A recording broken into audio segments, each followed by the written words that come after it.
Highway से अतिक्रमण हटे। आपके बेलगाम अधिकारी बस्तियों में भी घुस रहे हैं, आप किस रूप में देख रहे हैं इसको? ये आपको मैं कागज़ दिखाऊं तो 2011 का प्लान, जैसे पेट्रोल पंप है तो उसके लिए आपने एनओसी दी है, कोई बिल्डिंग लाइन है आपने उसको पट्टा दिया है, वहाँ पर जिस तरीके से तोड़फोड़ अपन ने की है, ये प्रशासन ने की है, ये बिल्कुल सरासर गलत की है। 13 को कार्रवाई की, 14 को नोटिस सस्पाए, उस पर 13 की तारीख पहले देख, इसी की आड़ में जो सेंट पॉल स्कूल पे अतिक्रमण तोड़े थे, वो कि जो पुराने खड्डे थे वो हम अब भर रहे हैं। सरकारी जमीन अतिक्रमण मुक्त हो, हाईवे से अतिक्रमण हटे। पुलिस और प्रशासन अपनी सरकारी संपत्ति वो तो अपनी हिफाजत कर ले, बाकी तो दूर की बात है। मैं आपके माध्यम से सारी जनता को ये विश्वास दिलाना चाहती हूँ कि किसी के साथ अन्याय नहीं होने देंगे। अगर नियमों में, मास्टर प्लान में फेरबदल करने की ज़रूरत पड़ी तो वो भी करेंगे कि जोधपुर डिवीज़न के अंदर सबसे बढ़िया पार्क अपने बाड़मेर शहर का होना चाहिए, लेकिन बचेगा कोई भी नहीं। बाड़मेर के आसपास के क्षेत्र को भूमाफियाओं से मुक्त करना है।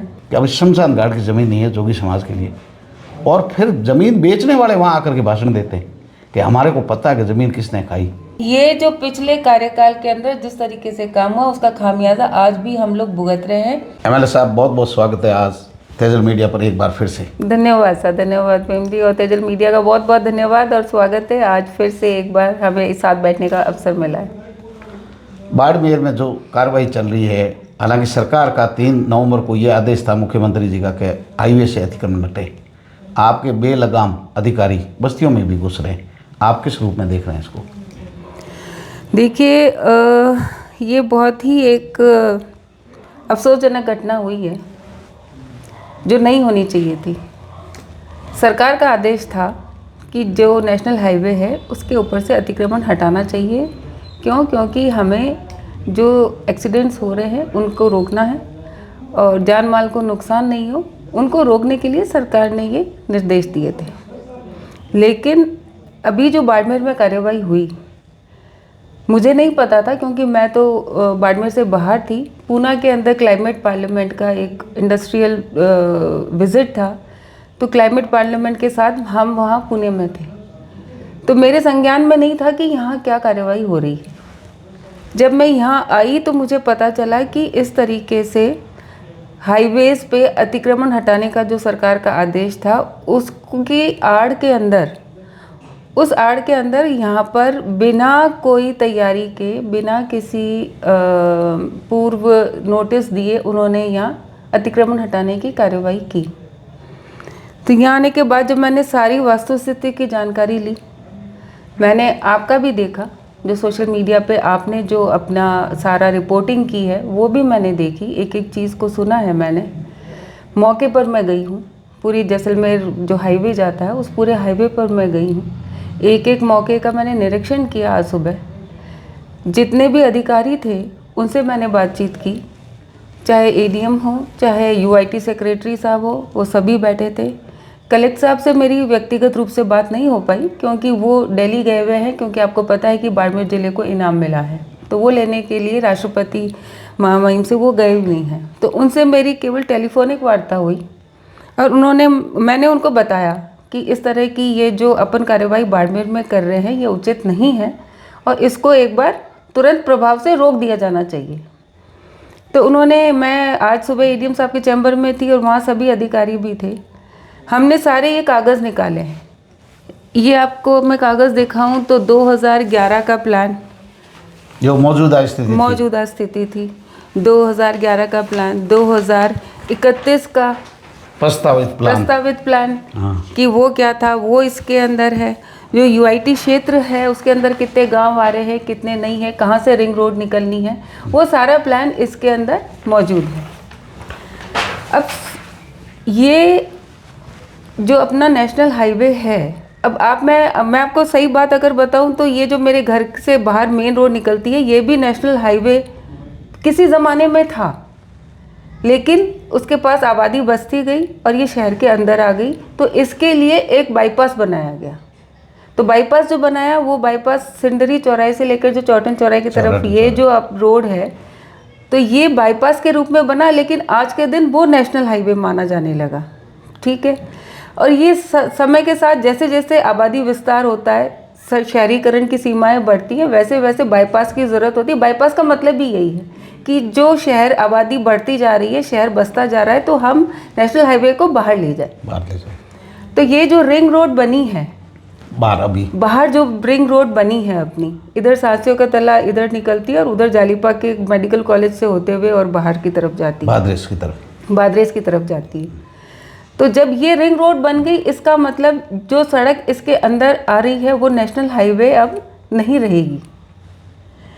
ये नेशनल हाईवे या तो यूआईटी को देंगी या पीडब्ल्यूडी विभाग को ये इनको सौंप देंगे, क्योंकि नेशनल हाईवे अब वो रिंग रोड वाला वो जो नई बनी वो नेशनल हाईवे माना जाएगा।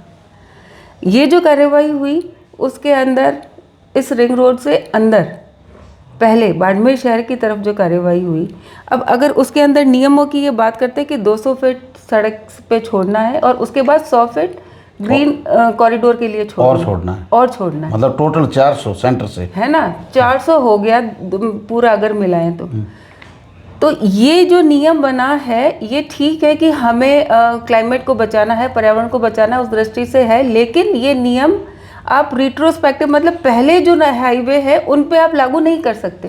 क्यों? क्योंकि वहाँ तो पहले अलग नियम था, उस हिसाब से आपने हर विभाग ने जैसे पेट्रोल पंप है तो उसके लिए आपने एनओसी दी है, कोई बिल्डिंग लाइन है आपने उसको पट्टा दिया है, आपने उससे कन्वर्जन किया तो आपने उससे कन्वर्जन के चार्जेस वसूल किए हैं, कोई कॉलोनी बसी है अगर तो आपने सारा उस कॉलोनी को रजिस्टर करके अप्रूव करके उसको उस निर्धारित मापदंड के अनुसार आपने उसको रेगुलराइज किया है। तो ये जो पुराने नियम पुराने हाईवेज है उनके ऊपर है, नए हाईवे के ऊपर ये नया वाला नियम लागू होगा। जो एग्जिस्टिंग हाईवे है, अब कहने को तो ये जो अपनी रोड है सिंदरी चौराहा चौटन चौराहा, अगर हम इस पे ये नियम बनाए तो इसका मतलब ये तो सारा टूट जाना चाहिए, जो असंभव है। और ये ऐसे पीछे जाके लागू नहीं होता, ये लागू होगा तो नए जो हाईवेज है 2031 का प्लान है उसमें लागू होगा। आगे आने वाले समय में ये चीजें लागू होगी, रिंग रोड पर नेशनल हाईवेज पे लागू होगी, ठीक है। लेकिन हम ये आज के दिन वहाँ पर जिस तरीके से तोड़फोड़ अपन ने की है, ये प्रशासन ने की है, ये बिल्कुल सरासर गलत की है। मेरे संज्ञान में आते ही मैं सारे अधिकारियों से मिली हूँ, कलेक्टर साहब से बात हुई है, उन्होंने अधिकारियों को निर्देशित कर दिया है, क्योंकि मैंने देखा कई जगह क्रॉस लगा दिए, कई जगह उन्होंने नोटिस चिपका दिए 7 दिन के, 1 दिन बाद दिए वो भी। हाँ देखिए, पहले तो वो कार्यवाही 13 को कार्यवाही की, 14 को नोटिस चस्पाए, उस पर 13 की तारीख पहले देखिए ये गलत हुआ, ये सरासर गलत हुआ है कि आपने पहले कोई जानकारी नहीं ली, पहले कोई नोटिस नहीं दिया, उनको हटाने का मौका नहीं दिया, उनकी बात नहीं सुनी और सीधा आप अगर किसी निर्माण को ध्वस्त करने चले जाते हैं, ये नागरिक के अधिकार का हनन है। तो हमने ये बात की और कलेक्टर साहब ने बिल्कुल हमको ये भरोसा दिया है कि कोई कार्रवाई नहीं होगी। हम यहाँ मुझे अगर विधायक बनाया है तो जनता ने, तो इसलिए कि जनता की समस्याओं को मैं दूर कर सकूँ। अगर कलेक्टर साहब है या एडीएम साहब है या यूआईटी सेक्रेटरी है, उनको उस पद पर इसलिए बिठाए कि जनता की सुविधा के लिए काम करें। जो नियम इस हाईवे पे लागू ही नहीं होता, उस नियम की आड़ लेकर अगर हम इस तरह से लोगों को असुविधा पैदा करेंगे तो ये ठीक नहीं है। अब इस बाईपास से आगे जो ज़मीन है जालीपा की तरफ, जो बाईपास हरसानी फाटा की तरफ जो ज़मीन है वो तो कंपनी ने एक्वायर कर ली है, एक्विजिशन में आई है, और वही लोग वहाँ से विस्थापित होकर बाईपास से पहले की तरफ जैसे सारण नगर वगैरह बसे हैं, तो वो लोग वहीं से आकर यहाँ बसे हैं। अब अगर ये नेशनल हाईवे वाले नियम हम उन पे लगा देंगे तो वो तो सारी कॉलोनियाँ ही ख़त्म हो जाएगी, तो ये संभव नहीं है। तो मैंने अधिकारियों से बात की है और उनसे कहा है कि ये नियम बनाया हुआ है नगर निकाय ने कि जो शहरीकरण करने लायक क्षेत्र हैं उनमें मास्टर प्लान को रिवाइज करने का अधिकार जिला कलेक्टर, जिला प्रशासन को और यूआईटी को या नगर परिषद जाए वहाँ नगर परिषद को है। आपको पता होगा कि ये इसी नियम का इसी की आड़ में जो सेंट पॉल स्कूल पे अतिक्रमण तोड़े थे, क्योंकि वो वहाँ पर जो सड़क थी 80 फुट चौड़ी मास्टर प्लान में बोल रही थी, लेकिन मौके पर नहीं थी।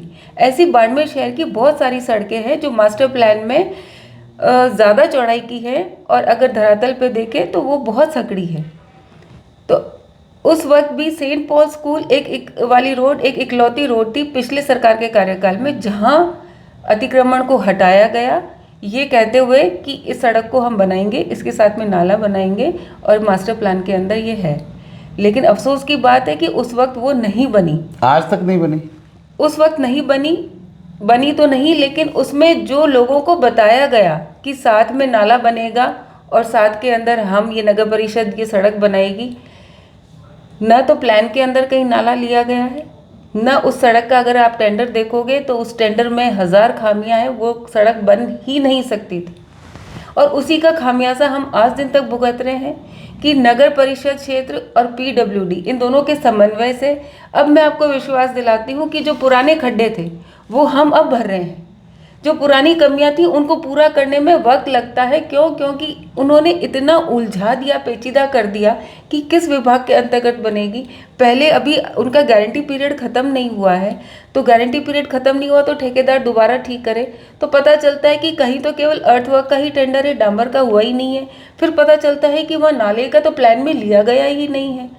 तो मतलब जो पहले काम हुआ वो बिल्कुल ऐसे इतना खराब काम किया गया कागज़ों में और धरातल पे कि हमें उसको ठीक करने में भी समय लग रहा है। अब दोबारा अगर एस्टिमेट इसका बनाते हैं तो इस सड़क का इनका मिला के 12 करोड़ तक पहुंचता है। 12 करोड़ जब होंगे तब ये हमारी 3 सड़कें इधर की बनेगी।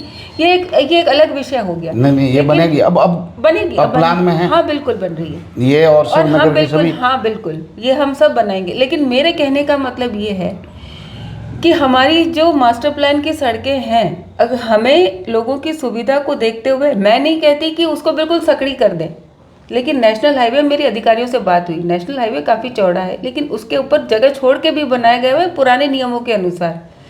तो उसको ध्यान में रखते हुए जो आपको कार्यवाही कर रहे हैं उसको आपको फिर से एक बार हम देखेंगे कि इस तरीके से ये जो तोड़ फोड़ हुई है वो ना हो, और लोगों की सुविधा को ध्यान में रखते हुए नई आबादी, नया शहर वहाँ बसेगा तो सड़कें चौड़ी हों, लेकिन ये नेशनल हाईवे वाले नियम वहाँ लागू नहीं हो सकते, वो नहीं होने देंगे। और कोई निर्माण कार्य, आगे की कार्यवाही जब तक सारे नियम क्लियर नहीं हो जाते तब तक हम कोई कार्यवाही नहीं होने देंगे। सरकारी ज़मीन अतिक्रमण मुक्त हो, हाईवे से अतिक्रमण हटे, लेकिन किसी का नियमों की आड़ में कहीं भी जाके, जैसे हरसाणी फाटा पहुँच गए या बस्ती में पहुँच गए, ये नहीं होने देंगे आप। देखिए सरकार का उद्देश्य ये है, सरकारी चाहे ज़मीन हो चाहे सरकारी हाईवेज हो, अगर किसी ने भी अतिक्रमण है या कोई भू माफिया काम कर रहे हैं तो उनको रोकने की जिम्मेदारी और संकल्प सरकार ने लिया है। और हमारा भी लगातार यही प्रयास रहा है कि कहीं पर भी सरकारी ज़मीन पे अतिक्रमण है तो उसको हटाया जाए। सेंट पॉल रोड जो स्कूल है उससे आगे हम जाते हैं तो वहाँ काफ़ी बड़ी सरकारी ज़मीन थी, वहाँ पर से अतिक्रमण प्रशासन ने हटाया है, क्योंकि हमने कहा कि भाई सरकारी ज़मीन है, चाहे पुलिस रेंज की बात कर ले, फायरिंग रेंज की बात कर ले, पिछले कार्यकाल में जितनी सरकारी ज़मीन थी उस पर भूमाफिया ने कब्जा कर लिया था। तो वो आप देख रहे हैं कि वो पुलिस रेंज के अंदर भी उन्होंने काफ़ी ज़मीन अपने अंडर में ली है, वहाँ तारबंदी की है। अभी काम भी चल रहा है, अभी काम चल रहा है, अभी बढ़िया हो रहा है, अभी बढ़िया हो रहा है, क्योंकि वो अब लगातार हम आवाज़ उठा रहे हैं कि कम से कम पुलिस और प्रशासन अपनी सरकारी संपत्ति वो तो अपनी हिफाजत कर ले, बाकी तो दूर की बात है। तो ये सरकार बदली है, उसके बाद से निरंतर हम इस पे कार्य कर रहे हैं, पॉजिटिवली काम चल रहा है। जहाँ पर भी ऐसी गलत सरकारी ज़मीन पे अतिक्रमण की सूचना मिलती है वहाँ हम तुरंत अधिकारियों को निर्देश देते हैं कि ये यहाँ पर गलत अतिक्रमण हो रहा है और इसको आप चेक करिए और इसको रोकिए। और मैं आपके माध्यम से सारी जनता को ये विश्वास दिलाना चाहती हूँ कि किसी के साथ अन्याय नहीं होने देंगे। अगर नियमों में, मास्टर प्लान में फेरबदल करने की ज़रूरत पड़ी तो वो भी करेंगे, लेकिन अनावश्यक किसी दबाव में किसी के आगे किसी की गलत कार्यवाही नहीं होने देंगे। ये मैं आपके चैनल के माध्यम से सबको विश्वास दिलाती हूँ। पुलिस कप्तान साहब जो है इस बार इन्होंने बढ़िया काम किया। वर्तमान पुलिस जो अधीक्षक साहब है इन्होंने 90% ज़मीन अपनी मुक्त करवाई है, लेकिन उसके ठीक सामने जो नया बस स्टैंड बनाया बाहर, वहाँ जो है भूमाफिया अभी बिल्डिंगें बना रहे हैं। शनि मंदिर से ऊपर रामसर की ओर जाएं, आयुर्वेदिक अस्पताल की ज़मीन पास में एक स्कूल है, यहाँ पूरी बिल्डिंगें जो पहाड़ है पूरा तोड़ करके यहाँ खा गए। एक नमो पार्क आपके बनाने के लिए शानदार ज़मीन पड़ी है जो सेंट पॉल रोड से अपन जा रहे शिवकर रोड उनके पास, जिसका आपने जिक्र किया। अगर इस इलाके में ये अतिक्रमण मुक्त होती है और वहाँ अगर नमो पार्क बनता है तो इस पूरे क्षेत्र के लोगों को फायदा मिलेगा। जमीन तो सरकार की। नहीं, बिल्कुल आपकी बात सही है। देखिए, मैं धन्यवाद दूंगी आदरणीय मुख्यमंत्री जी को कि उन्होंने एक नमो पार्क की योजना और उसके तहत 5 करोड़ रुपए की अपन को स्वीकृति प्रदान की। और अगर हम इसको अच्छे से बनाना चाहें, मेरा ये संकल्प है कि जोधपुर डिवीज़न के अंदर सबसे बढ़िया पार्क अपने बाड़मेर शहर का होना चाहिए। और उसके लिए सरकारी ज़मीन, आप बिल्कुल सही कह रहे हैं, आपने जो ज़मीन बताई है इधर सेंट पॉल स्कूल से आगे की तरफ, क्योंकि शहर का विस्तार इसी दिशा में हो रहा है। इसमें ज़्यादा हो रहा है इधर, शहर का विस्तार इसी दिशा में हो रहा है। और रिंग रोड के ऊपर है, और रिंग रोड से एक्सेसिबिलिटी है, हर तरीके से पहुंच का मार्ग है और सेफ जोन के अंदर है। तो मेरा भी यही रहेगा कि इस एरिया के अंदर नमो पार्क बने और ऐसा बने कि जोधपुर डिवीज़न के अंदर सबसे बढ़िया वो हो, क्योंकि बजट भी मुख्यमंत्री जी ने बहुत सारा दिया है। मेरा इस पे कार्य चल रहा है, बातचीत चल रही है और आशा करते हैं कि नमो पार्क आपके इधर वाली सरकारी ज़मीन पे ही आएगा।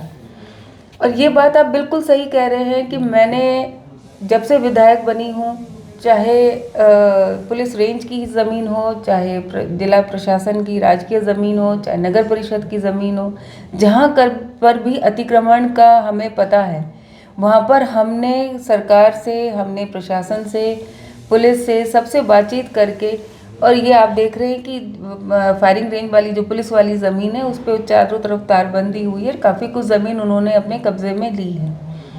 लेकिन मैं फिर कहूँगी कि 15 साल से जिस तरीके से यहाँ काम किया गया, बिना कोई नियम के, बिना किसी सोच के, बिना किसी विजन के, जिस तरीके से भूमाफिया हावी रहे हैं यहाँ पर, सुधार करने में समय ज़रूर लग रहा है, लेकिन बचेगा कोई भी नहीं। कोई एक इन ज़मीन पे भी हम अतिक्रमण नहीं होने देंगे, मैं आपको विश्वास दिलाती हूँ। हाँ, चुनौतियाँ हैं, संघर्ष है, बड़ी लड़ाई है, लेकिन आप जैसे अगर सच्चे जो कहते हैं कि रिपोर्टर्स है, अगर वो आप चीज़ को मजबूती से, बुलंदी के साथ उठाएंगे, हम आपके साथ हैं, जनता आपके साथ है। और मीडिया का काम भी यही है, जो सच्चाई है वो सामने लेकर आए। तो डेफिनेटली मेरा जो लक्ष्य है, मेरा जो उद्देश्य है कि हमारे बाड़मेर शहर को और बाड़मेर के आसपास के क्षेत्र को भूमाफियाओं से मुक्त करना है। मैं आपके साथ हूँ, आप भी मेरा साथ दीजिए। जहाँ कोई चीज़ आपकी जानकारी में आती है तो हमें बताएं, प्रशासन को बताइए, और हम सब मिलकर प्रयास करेंगे कि ऐसा कोई भी काम नहीं हो जिससे जनता को असुविधा हो और कोई गलत काम नहीं हो। क्योंकि देखिए, बड़े लोग हैं, भूमाफिया हैं, वो तो कोर्ट में स्टे ऑर्डर लाने की क्षमता रखते हैं, लेकिन बेचारा जो किसान आदमी है या किसी ने बहुत मुश्किल से पैसे इकट्ठे करके और एक प्लॉट ख़रीदा है, वो ना तो उसके पास पैसा है, ना वो आगे जाने की उसके पास हिम्मत है। तो अगर उस पर एक्शन होता है तो ऐसा एक्शन हम नहीं होने देंगे। मैं उनके साथ हूँ, आपको विश्वास दिलाती हूँ। एक दो सवाल मिला करके पूछ रहा हूँ। एक, जसदेव धाम के पास, वहाँ जो बाड़मेर ग्रामीण का सरपंच है, उन्होंने 1-2 साल पहले पिछले कार्यकाल में किया होगा, उन्होंने 85 लोगों की, एक जोगी समाज और अन्य पिछड़ा वर्ग के और भी लोग होंगे, SC ST के लोग होंगे, बहुत गरीब, जो पीढ़ियों से वहाँ बैठे। फिर सर्वे किया गया कि इनको ज़मीन देनी चाहिए। वहाँ आगूर की ज़मीन है, आवंटित नहीं हो सकती। और ये जो जोगियों की दड़ी है, ये वास्तव में जोगियों की दड़ी थी। वहाँ स्कूल का नाम जोगियों दड़ी है। एक शिवजी राम जोगी थे, वो जागीरदार थे यहाँ के। फिर सर्वनाक ये खबर आती है कि अब शमशान घाट की ज़मीन नहीं है जोगी समाज के लिए, और फिर ज़मीन बेचने वाले वहाँ आकर के भाषण देते हैं कि हमारे को पता है कि ज़मीन किसने खाई। तो 99 से लगाकर पिछले 2 साल के पीछे ज़मीन तो सब खा गए। इसके बारे में आपकी क्या प्रतिक्रिया है? देखिए, ये बात सही है कि जो एक बहुत ही दुखद वो भी घटना थी जोगी समाज की, ये मुद्दा कोई नया नहीं था। जो लोग वहाँ पर आए थे मौके पर और बड़े बड़े भाषण दे रहे थे, ये 2021 के अंदर जब उनके सामने आया, संज्ञान में आया, तभी अगर ये अलॉट कर देनी चाहिए थी उनको ज़मीन। क्या उनकी जानकारी में नहीं था तब? अगर उस वक्त ही आपको, शायद अगर आप पीछे जाके देखेंगे तो 2021 में भी इसी तरह की समस्या खड़ी हुई थी। तब हमने कहा था कि जोगी समाज के लिए ज़मीन अलॉट होनी चाहिए, आप क्यों नहीं कर रहे हैं? तब उन्होंने अलॉट नहीं की और आज के दिन वहाँ पर भाषण देने आ गए। तो मैं यही कह रही हूँ कि ये जो पिछले कार्यकाल के अंदर जिस तरीके से काम हुआ, उसका खामियाजा आज भी हम लोग भुगत रहे हैं। पुराने खड्डे भरने में समय लग रहा है, लेकिन मैं आपको विश्वास दिलाती हूँ कि कुछ लोगों का काम केवल भाषण देने का होता है। मैं ग्राउंड पे काम करने में यकीन रखती हूँ, और जो जोगी समाज को ज़मीन अलॉट होनी चाहिए 100%। मेरे को लगता है कि वो कार्यवाही हो भी गई। मैं आपको कल कंफर्म करके बता दूंगी, उनको ज़मीन अलॉट भी हो गई होगी। ये आपका वादा है? हाँ बिल्कुल, क्योंकि देखिए बात उनकी सही है कि अब ये उनको ज़मीन उनके चाहिए। सुनवाई की बात हो रही है, जिनकी कोई नहीं कर रहा। आप देखिए जिनकी चर्चा कर रहे हैं, हाँ। और जिनकी लोग नहीं करते। मैं यही कह रही हूँ, मैं आपके माध्यम से बताना चाहूँगी कि कुछ लोग क्या होता है कि बिना काम किए बहुत शोर करते हैं। मैं काम करती हूँ लेकिन शोर कम करती हूँ। वो ग्राउंड पे हकीकत में मैं उन लोगों की आवाज़ उठाती हूँ और उनको पता भी नहीं होता है कि मैं उनके लिए काम कर रही हूँ। कल मैं मंगने की ढाणी पंचायत में वहाँ गई थी। वहाँ पर वो कबूतरों के लिए पक्षी घर का वो उद्घाटन था। वहाँ के जो ग्रामीण जन है वो बोलते हैं कि हम तो मैडम को ऐसे कागज़ देकर आ गए थे और हम तो भूल गए थे कि हमने ये काम कहा था, लेकिन जब लिस्ट आई तो पता चला कि हमारा काम हो चुका है। तो मेरा जो काम, क्योंकि आपने गंगाराम जी का भी काम देखा होगा, वो चुपचाप कैसे जनता को सुविधा मिले वो काम करने में यकीन रखते थे। प्रचार प्रसार में वो नहीं रहते थे कि शोर मचाए कि मैंने ये कर दिया, मैंने ये कर दिया, वो नहीं करते थे। लेकिन धरातल की क्या समस्याएं हैं, उनका समाधान कैसे होना चाहिए, ये सोच गंगाराम जी की थी, और उन्हीं के रास्ते पर मैं चल रही हूँ।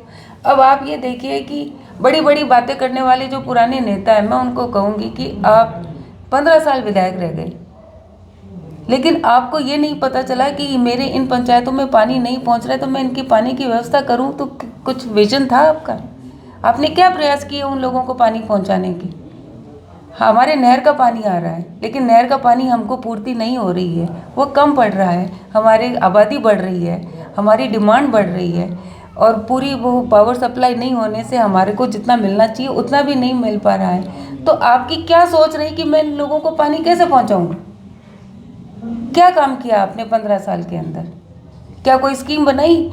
आपको मैं बताऊं, कवास, काउकेड़ा, भूटिया, मातासर, डूंडा, ये आपका रामसर का कुआं, मंगने की ढाणी, ये जो सारी पंचायतों, ये ब्लॉक है 20 पंचायतों का ये ब्लॉक है। अपनी पुरानी स्कीम होती थी, वहाँ पर पानी आता था इनके पर पुनियों की हौदी से, नगाड़ा पुनियों की हौदी से इनको पानी पहुँचता था इनको, ठीक है। नहर का पानी आया तो वहाँ पर उसकी सार संभाल कम हुई।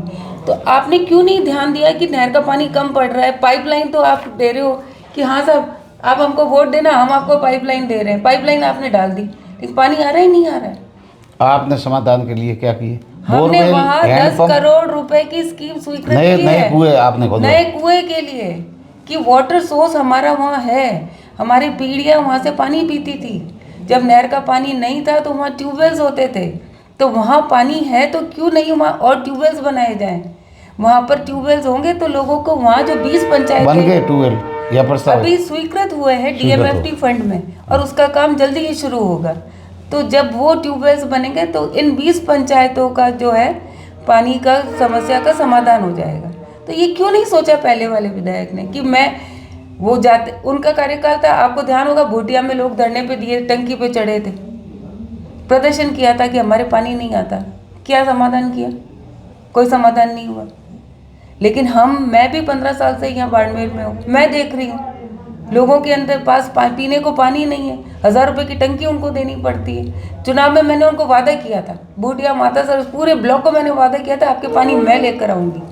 वहाँ अंडरग्राउंड वाटर नहीं है, भूटिया मातासर है ना, वहाँ अंडरग्राउंड में पानी नहीं है, वहाँ ट्यूबवेल नहीं हो सकता। तो हमने वहाँ 10 तो बेरियाँ स्वीकृत की है, जो छोटी लोकल जो उनको घरों के पशुओं के मीठा पानी निकल जाए तो नहीं तो पशुओं के उतना हो जाए, तो कुछ तो वहाँ बेरिया स्वीकृत की, लेकिन उससे पूरी इस ब्लॉक का समाधान नहीं हो रहा है। तो हमने वो स्कीम स्वीकृत की है 10 करोड़ रुपए की, जो पुरानी पाइपलाइन बदली जाएगी और नई ट्यूबवेल्स खुदेंगे, और इस पूरे ब्लॉक के अंदर मैंने जो वादा किया था पानी पहुँचाने का, वो मैं पहुँचा के दिखाऊँ। इन दिनों हम धरना नहीं लगा रहे। कौन धरना नहीं लगा रहे? भूटिया वाले, मातासर वाले कैसे लगाएंगे? उनको अभी धरना लगाना बंद हुआ है। नहीं तो उनको पता चल गया ना, 3 साल से धरना लगा रहे हैं लगातार, लेकिन अभी 6 महीने में नहीं देखा। हाँ, तो क्यों नहीं देखा? वो इसीलिए है कि उनको विश्वास है कि उनकी ये विधायक, उनकी बेटी ये काम करके देख रही, काम करके देगी, और मैंने ये स्वीकृत की उनकी स्कीम। तो ये बहुत बड़ी स्कीम है। अब जैसे अमृत 2 के अंदर आपने भाड़का में आपकी ट्यूबवेल्स आ गए, 30 ट्यूबवेल स्वीकृत हुए। क्यों? क्योंकि वहाँ पर अपना पुराना सोर्स था भाड़का का, हमेशा वहाँ ट्यूबवेल्स होते थे और वहाँ से सप्लाई होती थी। पानी भी अच्छा मीठा है। पानी मीठा है। और अपने तो ईश्वर की कृपा है, अपने नीचे सरस्वती नदी का बहाव है, तो वो अपने अंडरग्राउंड में बहुत जगह मीठा पानी है। तो जो आइडेंटिफाइड है, सर्वेड है कि भाई यहाँ ज़मीन में पानी है, वहाँ ट्यूबवेल्स करके हम पानी पहुँचा सकते हैं। जो आदरणीय प्रधानमंत्री जी का मिशन है घर घर पानी पहुँचाने का, घर घर पाइपलाइन नहीं पहुँचानी, घर घर पानी पहुँचाना।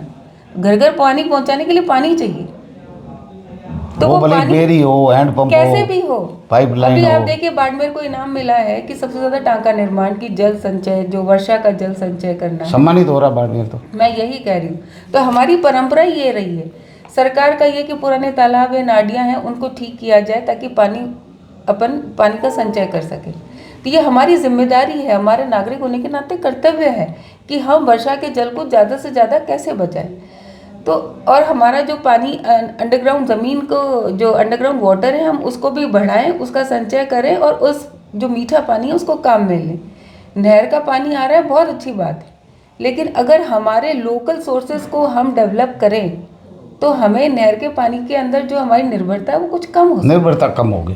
ये बड़ी बात ये है, मैं यही कह रही हूँ, क्योंकि केवल एक ही सोर्स है कि नहर का पानी। कह रही हूँ कि हमारी निर्भरता उस पर कम होगी। हमने सारे रिसोर्सेज अपने पुराने छोड़ दिए, क्यों? क्योंकि नहर का पानी आएगा। ऐसा ये गलत है। हमारा अपना जो सोर्स है वो हमें डेवलप करना ही पड़ेगा। हमारे बैठे बैठे हैंडपंप स्वीकृत हो गया, मीठा पानी निकल गया, 3-4 लोग तो आगे गुलदस्ता लेके चल रहा है। हर जगह रोजाना खबर आती कि हमारे पंप आया, हैंडपंप मीठा पानी निकल गया। ऐसा है, मेरी बात सुनिए, ये इस बार ऐतिहासिक काम हुआ है क्योंकि 500 हैंडपंप एक साथ स्वीकृत होना बहुत बड़ी कितने? 500 आपके बाड़मेर विधानसभा क्षेत्र में? यस, 500 स्वीकृत हो गए। हाँ। मतलब उनका काम चल रहा होगा प्रगति पर। 500 हैंडपंप स्वीकृत हुए हैं, हाँ। उनकी जियो टैगिंग हो रही है और जल्दी ही उसका टेंडर होके ये काफी तो रोजाना आती है, आज हमारे मीठा पानी निकला। तो ये तो सरकार ने दिए ना। हाँ। ये तो डीएमएफटी फंड से जो स्वीकृत हुए, उसके अलावा सरकार ने भी दिए हैं बाड़मेर विधानसभा को।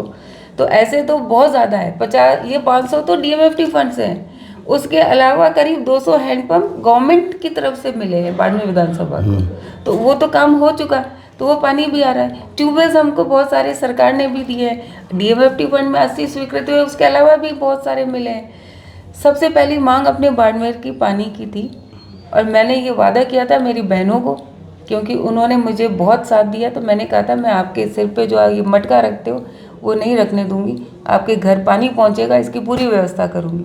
और इसके लिए मैं लगातार प्रयास कर रही हूँ। 2 साल के अंदर पानी पे अगर हम अलग से बात करेंगे, क्योंकि आज तो अपन ये हाईवे की बात कर रहे थे, लेकिन हम पानी पर आ गए क्योंकि मूल ये जरूरी, तो ये क्योंकि हमारी ये लोगों के सवाल है कि बाड़मेर विधायक क्या कर रहे हैं। हाँ। ये जनता जानना चाहती। बिल्कुल। तो पर्दे के पीछे आपके जो काम हैं ये लोगों को दिखाने भी जरूरी है। हमारा काम है कमियां भी हम सरकार के तक पहुंचाए आवाज़, और अच्छा काम है तो वो भी दिखाए। तो आप ये सोचिए कि ये जो मैंने 10 करोड़ की स्कीम दी है, ये मुझसे कोई ग्रामीण मांगने नहीं आए थे।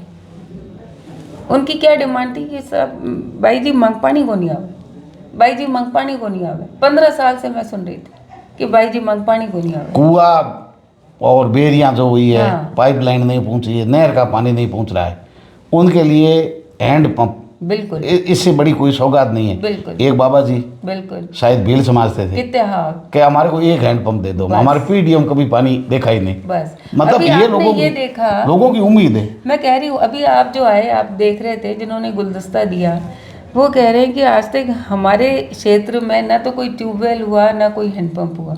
हम तो आज के दिन भी 1000 रुपये टंकी से पानी डला रहे हैं। क्यों?